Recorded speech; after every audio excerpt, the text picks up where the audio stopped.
नमस्ते दोस्तों। आज मैं आपको एक ऐसी कहानी सुनाने जा रहा हूँ जिसे सुनकर आपके रोंगटे खड़े हो जाएंगे। यह कहानी उत्तर प्रदेश के एक छोटे से गांव की है, जहाँ एक पुरानी और खंडर हो चुकी हवेली में एक भयानक रहस्य छिपा था। गांव के लोग कहते थे कि इस काली हवेली में कोई नहीं रहता, लेकिन रात के समय वहाँ से अजीब अजीब आवाज़ें आती थी। हवेली का दरवाज़ा हमेशा बंद रहता था, लेकिन फिर भी अंदर से किसी के चिल्लाने और बोलने की आवाज़ें आती थी। गांव के लोग इतने डरे हुए थे कि रात के समय कोई भी उस हवेली के पास जाने की हिम्मत नहीं करता था।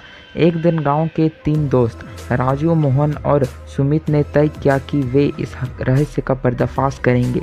वे दिन ढलने के बाद अपने हाथों में टॉर्च और लाठी लेकर हवेली की ओर बढ़े। हवेली के पास पहुंचते ही उनकी धड़कनें तेज हो गई।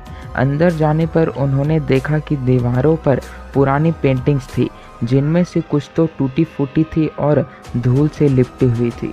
जैसे ही वे हवेली की एक बड़े कमरे में पहुंचे, उन्हें एक जोरदार चीख सुनाई दी।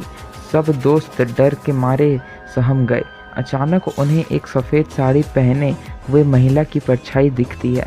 राजू ने टॉर्च की रोशनी से उस पर डाली, लेकिन वह परछाई हवा में गायब हो गई। वे तीनों तेजी से हवेली के बाहर भागे और गांव पहुंचकर अपनी कहानी सबको सुनाई।